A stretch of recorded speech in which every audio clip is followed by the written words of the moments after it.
Hello guys, and welcome back to The Best of Both Worlds with Brianna and Dr. Johnnie Taylor. And we are still discussing my granddad's recently published book, which you can get on Amazon, Precious Little Prayers of Precious Little People. And we're just dissecting a few of the prayers that are in here, and we're just discussing in depth about what we interpret from the little people's prayers that they gave us for this book. So from that point, we trusted you looked at the other ones and trusted you've been, and we've added some value to your life. You've been blessed thereby. Now this one here is in the book, and this is number 5. The other ones were number 2, if you would, if you've been tracking with us. We pray that you have. This is number 5, and on number 5, this is called "Help Me, Lord, to Help Mom Through." Just right away, you can look at that. Help me to help mom. Boy, what a thought for a kid.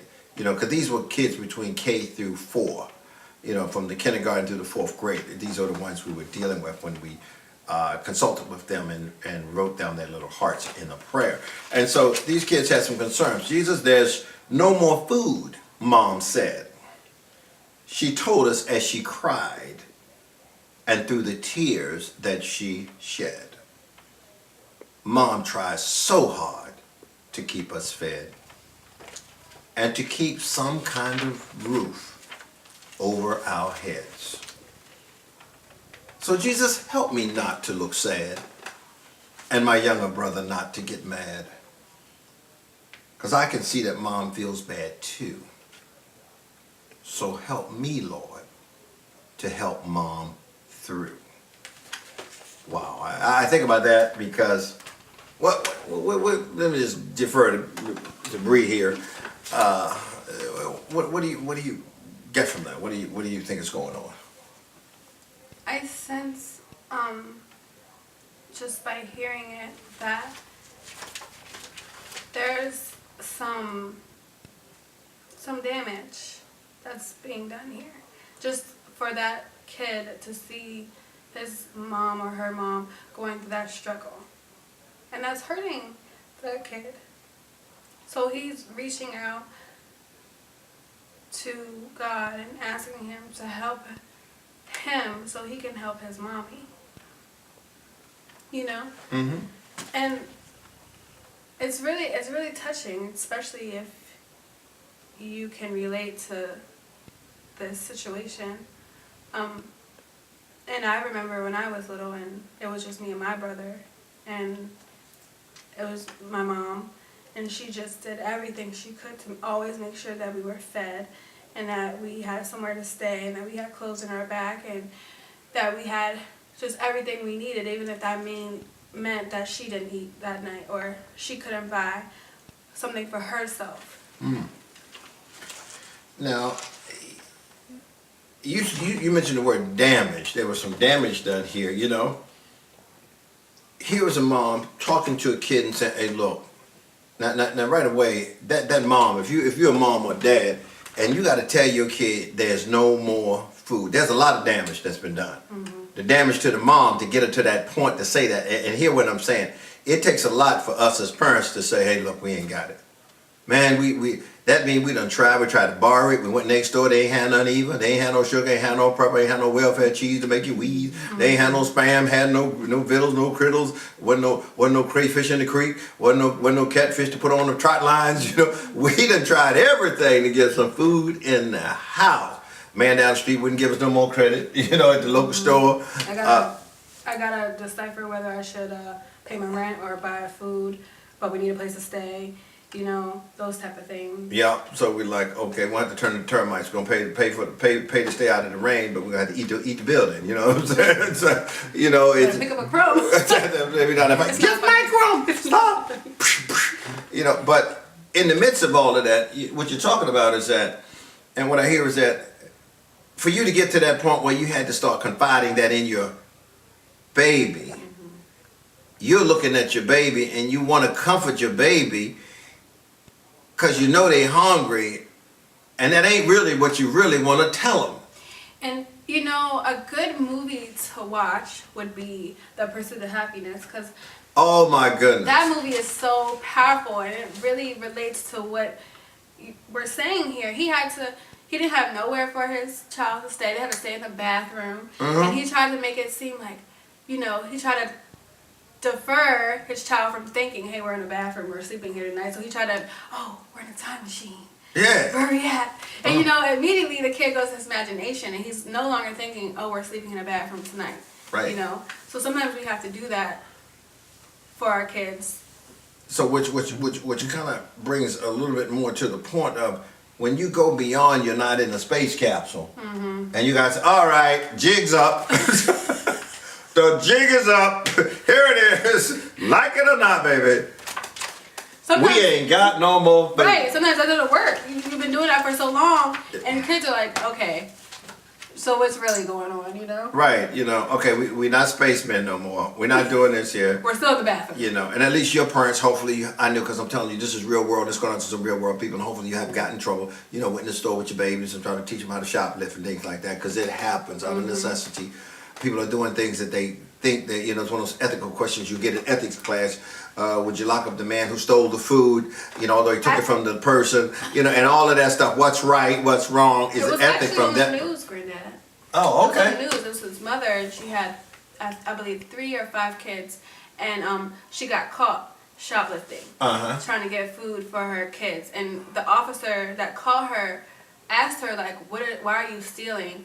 And once he found out, he ended up buying the food for her. So, see, yeah. So you say, is it ethically right for her to take care of her family, or is it ethically right for her to steal? And then if you're saying, but if you're stealing from me, is that ethically right for me to shoot you? All this crazy stuff to apprehend you. But then that goes back to the image that we put out there for our kids.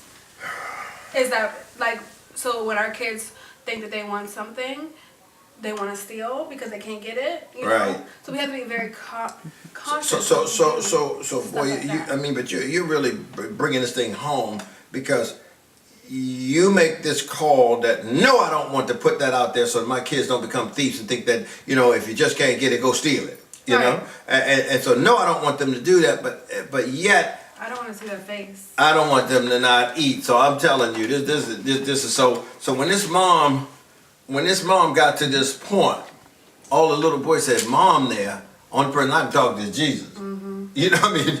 Jesus, there's no more food. Mom said. And Mom said, that's it. I ain't got no more. That's it. I can't borrow it. I can't steal it. I can't gladly pay you Tuesday. Uncle James, I ain't got none. It hit everybody. Everybody food stamps out. Everybody gone. And so I'm telling you, or even Mom has just moved from one place. She's doing domestic work, whatever, and you just got to town and she ain't got no money because she ran from domestic altercations, and all she had was your hair. And she don't. And she's a little tender about talking to the next set of guys. And everybody, she's suspect because she's moving. She had to run out in the night and save the babies. And all kind of backdrops could lead to this conversation. Right. Or you. But it takes a strong woman to be able to come to her kids and say that, because I know, I don't care how I'm gonna. I don't know if I could bring myself to tell my kid, I don't have food for you to eat tonight. Like, I don't know if I could ever bring myself it hurts to you. do that. It really hurts you. I remember, little thing that I know one time my mom, she couldn't get us something for Christmas, but the prior Christmas she could, but we were so naughty. She said, I'm not getting anything. And so she didn't, but then the next Christmas out, she wished she could have, but she couldn't. And because she was cleaning houses, doing domestic work, all she had was some stuff that the people gave down. I mean, she just cried and felt bad the whole time, because here it is, she wished she could, but she couldn't, and she felt bad about the time that she and I can so relate to that, because when times are just so hard, like, to where that you can't even save, because all your money is going to making sure that your kid is taken care of, like house, lights, water, food. You can't even save, and Christmas coming, you're thinking in your head, like, I can't even save money to buy gifts for my child. You want to give your child everything, and your kid has grandparents that might have money, or other people in their family might have money, and they get your kid everything that you wish you could have gotten them. So I can definitely relate to that, because I'm actually struggling with that right now. And I'm in my head all the time. I'm thinking, like, okay, I gotta buy Joseph a gift. Like, at least try to buy him one gift a month. But sometimes that's not reality. You really can't do that because your money falls short, or something else comes up, child gets sick, you gotta take him to the doctor, that's money. So it's just like, it's a big reality when you start to look at things and you start to reflect, and you're just like, okay, someone's gotta give, or I gotta get a second job, I gotta get a third job or something, because it really, I'm not gonna look at my son on Christmas Day and be like, I'm sorry, son, I didn't give you anything. No, you don't want to do that. So you're already aggravating, and we got several months to go. Right. So for this mother to come to this kid, and then the kid taking it to Jesus and saying, Mom says that's it. And because of the mother you were blessed to give me, I know that if my mom say that's it, she done went down the road that you just talked about. She done tried to beg, borrow, sold her last suit that she got the other day, hocked the ring, hocked anything of any value. You know what I'm saying? Without, right. not, disrespecting herself. Right. Doing something ungodly, if you would, and not gonna, leave her in the best light, if you would, morally, and if you would. Right. So she's doing everything she could, because there's always somebody out there trying to take you down the wrong road. But she done everything. So this kid knows, if you know your mama, your mama always be trying to come through. And that's the spirit that kids have, and that's the connection, clearly that he has with his mother or her mother, And so he's saying he's seeing his mother hurt, and he probably, like, God, please, like, help me. What can I do? Wow. What can I work? Yeah. So she, and look at the picture that he left in his mind. There's no more food, Mom said. She told us, more than one of us, as she cried and through the tears she shed. Oh man, he taking in the whole graphic, man. He's got this thing in his mind. Man, look at Mom. Not only is she like, hey, I ain't got no more food for you. I ain't got no food. But that hurt her. Yes. So look at the rawness of Mom. Mom's raw, man. And moms don't like to roll that way. And I have these conversations with my 9-month-old. Crazy, but I do have conversations with him. Like, he can understand me. It's gonna come to him at one point in time. I know it is. But sometimes, like, I sit him down and I say, Joseph, I said, Mommy is sorry. Mommy is sorry for anything that I can't do for you because of the circumstances given. Because when you're 22 and you don't have everything all together, some things fall short. And when you're out there doing things you shouldn't be doing, and then you end up with the consequences, it sometimes hurts the child, in reality of it all. So I've sat down with my son and I say sorry to him because I can't give him everything that other people might have, or just whatever. I just apologize to him because I just know that if I would have waited, I probably could be in a better place to where I can save money and give him what he wants. Right. I'm with you. But just kudos to you is that one thing I don't believe you'll fall short of. Giving him all the love and need.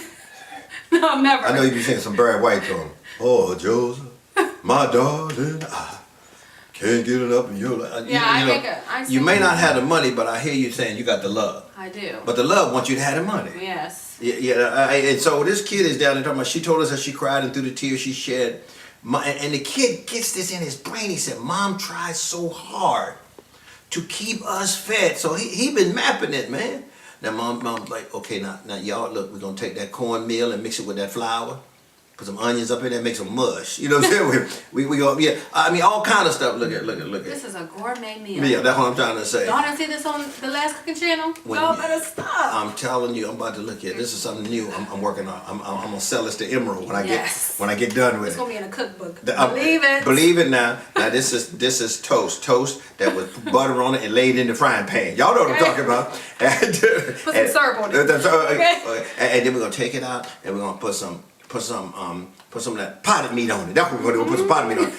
And we'll get one bag of tater chips. Gonna get the ruffles now, so that when we put it on there with the potted meat, that crunch got to satisfy that mind. Son, we're gonna make yum yum yum. Let's sing like yum yum yum yum. Let's sing. Let's just make a little happy dance with it. The mother leave, hating to have to feed her family potted meat, being the sausages. But she and although they may have went to bed, she hoping that how long can she keep that up because they sophisticated and they getting older too and they know potted meat. Hello, you know what I'm saying? Yeah. And so how long can you do that? How long can you take potted meat and throw a half a pound of man eggs in it and try to spread it out and make it last?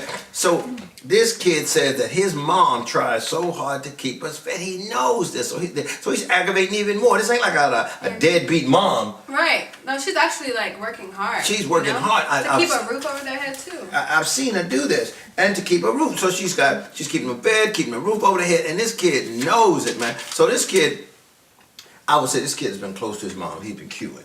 He been cueing. You know, like a spiritual connection that they have, because he obviously can feel when his mom is down. That's not what I'm only saying. by seeing her cry, but also just feeling her heart. Yeah. You know. And so he's trying to.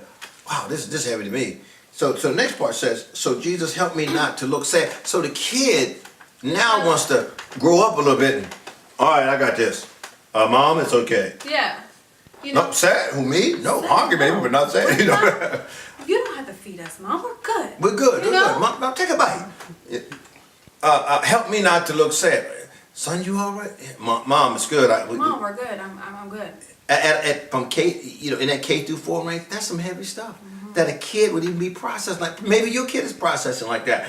Hopefully you're not the one that's taking the money and doing something else with it, and then the kid is suffering. Right. But if this really is happening in your life, and your kid is being sensitive to it, don't just blow the kid off, because if he's sensitive to it, you ought to be thanking God that he's sensitive enough to understand, and he's praying to his God and saying, God, look, me looking sad only makes Mom feel even worse.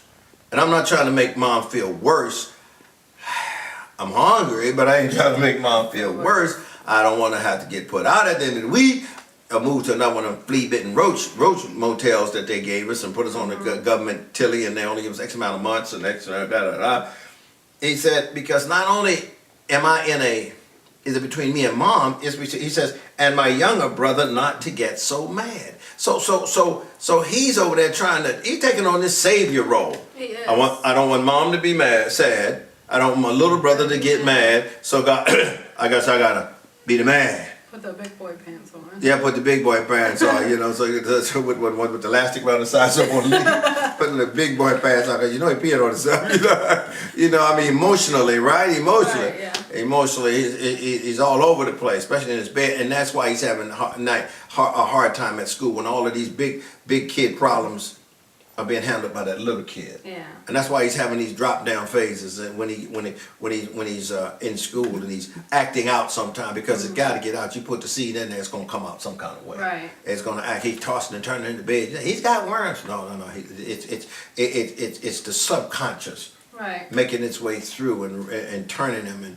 and he's not sleeping well, and he's falling asleep in class, and he's preoccupied in his mind, and his grades reflect and his behavior reflect, because he's trying to do a man-sized job and a boy-sized. Connects to our last video. You might see the outside, but you don't. He's so much more. He's handling so much more than you would think for that little bit of kid. He might not have the latest shoes on, but there's a reason to that. Right. And he's handling all of this internally, and so his little spirit, his heart. So if his heart is breaking, his spirit is breaking. So one day he might just give up. Right. And we would pray that he didn't. But it's a lot to carry. That might be his purpose. Or that might be his pivot to start doing wrong, so he can make. So when the drug guy comes, when somebody comes and wants to sell him, say, look, you can do this, so you can start earning some money, because I know your mama. Because sometimes people prey on your need, and you love your mama so bad, and you don't want her to be sad, and you want your little brother to go straight. How many little movies we seen where the older brother go wrong to keep helping the little brother go right. And those type of things. So he makes that sacrifice. He makes that sacrifice of his life, and although his mom is mad with him now, but the mom taking the money because you need it, but he did that so he could ultimately save the family. So my younger brother not to get so mad, and he can say, here it says, I can see that Mom feels bad too. I can see that Mom feels bad too. So help me, Lord, to help Mom through. Mom feels bad. Mom is sad. Little brother's bad. All of this is going. So I need to help Mom through. I need to be Mom's spiritual uplift. I need to be a rock for Mom, and I'm a kid. Encourage her. Yeah. That it's okay, Mom. Keep going. We might not have food today, but don't give up because we can have food tomorrow. Just keep doing what you're doing. But him taking on that role is a heavy role. That's heavy, especially for the age group. Yes, help me to help Mom through. It's almost like he might have seen her go through this before, and man, if I could just help her go through it and keep saying, Mom, that we made it through that at the last town or the last place we came from. So this is important that I go to someone higher than I, to Christ, to God, to Jesus, and say, look, man, I'm gonna need the strength more than what I got. I'm gonna need the strength more than I thought it was. Yeah, because I'm I'm just a little kid, and I have to. And it's interesting how little kids begin to hone up their skills in navigating how people's attitudes are, and try to find the best way to appease Dad and appease Mom and to keep the peace here, and because they know how to. Well, I won't ask for that because I know we really don't have it, and that is something. That's really something For a kid to have to rock that way. Not saying that sometimes it doesn't have to happen, but it is a lot for a kid to have to rock that and carry that out, because that's just not what a kid should be doing. So this kid is saying, now help me to help Mom through. He didn't even say help me to help me through. So it's it's a very unselfish thing. He's focusing on his mom. Because I sense that he's seen his mom help him, so he just wants to give that back to her. Let me help her in her time when she's down. So, because I know if I was down, she would do that for me. And helping the little brother through, because that's what I'm all about, Right, I'm big brother, I gotta help little brother. And Mom. And Mom. Wow. And everybody's getting attitudes. Because see, when you run short of stuff, food, housing, stuff like that, there's that tendency for everybody to start getting mad at each other because of the frustration and because they just can't. That's the spirit. And everybody needs to be, so he's asking for more than just some nickels here. He's asking for some spiritual fortitude. That's what makes it so great, that this kid is able to know, Jesus, look, I need more, because these guys are eat me alive. They're extracting this from me. I go in the house, I almost get depressed. I almost get depressed because Mom is sad. She says you ain't got this. She rocking her. Say this brother acting that way, and I can't even think about where I'm at. Right. Because I got those guys. And because I have siblings, and sometimes I hear them be ungrateful sometimes. Like if my mom can't do something, but she just gave you the world yesterday. Like, I'm like, and you're gonna get mad at her and make her feel bad because of that? Look at where you're at, Thank God for what you have, because some people don't even have this, Right. So, to me, that's very humbling for me to even hear that, because he's like, I'm thanking God I just got a mom, Wow. I thank God I got a mom, so Lord, just help me help her. Yes. Whatever I can do, at least I have a mom, because some people don't have one. And then those that have them, and then saying that, I'm not going to do what Mom, if Mom doesn't give me everything she has, and Mom got the wherewithal. So you falling out with a mom that got all of that, and this brother just want God to help the mom that ain't got nothing. He'll take it, just help me to help her. Right. Whatever she's at, and I'll take it, and I'll be satisfied, and we'll work through it, and we'll make it through it, and I won't put no extra strain on her, and I'll take the load for I'll take the load for holding Mom up, and I'll take the responsibility and the load for holding up little brother. Right. Because I know I get very frustrated with my little sister when she does that. I'm just like, don't try to make my mother feel bad because you can't get this one little thing. What, do you work? Are you trying to help yourself? How about you go find something that you can do so you can earn some money for whatever you need? There's so many things you could do at this age, young age, Granddad across the street. Ask him to, cut his grass or something, wash your car. But trim his beard, dye his beard, something. But don't make my mother feel bad because she can't do this one thing, and yesterday she gave you everything. And the funny part is that was some of the things I used to relate to my church. So based on my note today, y'all throwing away all y'all. Oh, first of all, you forgetting about all them yesterdays where I said yes, and now you're gonna throw away all them future yeses. You should have stopped. Should have stopped. Okay. Backtrack. Delete. You'd be like, okay, keep talking, and every time you keep talking, you're gonna lose 2 more future yeses. You're digging yourself a dick. That's right. You know, okay, the next 3 things you need, they're gonna be no's. And guess what? I don't even know what they're gonna be. You know what I'm saying? You got 3 no's, man. Can I go to the prom? Oops! No. Oh my God. Can I reset that? No. Can I go to the movie with my friend? No. See, 3 no's, man. You're earning your nose, man. And watch it, cause it might be the Redskin game, and that's your last no. Mm-hmm. And you blew it. But this kid is really on point when he talks about helping his mom. Lord help me. And he's going to the right source. God help me. These are internal things. This kid knows he don't have no money, but help me to help mom through. This kid has a good heart. It's about his mom. Right. So, for me, he's a player. I feel like for mothers out there or fathers out there that could relate to this situation or are currently in this situation, it might be good for you to be transparent with your kids and let them know, because you never know when they go to bed at night what they're praying for, you know? Mm-hmm. When they get their alone time with God, what they're saying to him. Because I know I used to pray for my mom all the time and pray for my dad all the time when I was little. I would go in my closet and I would just pray like God was sitting right next to me, and I would talk to him like he was right there and I could see him. So you just never know. And for kids, you know, if you see your parents going through this, be their encouragement. Don't be ungrateful, because you never know, your little bit of joy or encouragement could help them from not committing suicide the next day. Yes. You know? So just always remember, you do impact on both sides. You do have an impact. And kid, because we know you can't go it alone, to the kids, the little guys, keep asking Jesus to help you. Because not only do you need to be strengthened, your mom needs to be strengthened too. So this has been wonderful. So look, we're going to stop right here for today, and this has been a good one. Lord, help me to help mom through. All of these things are going on in kids all over the universe. These are conversations that kids are having, because not every home is a happy home. Not every home has everything that every other home has. But I guarantee you that that if you stick with what you're doing and you're committed to each other, you can work through it. You can come out on top. It ain't what life presents to you, it's what you make out of it.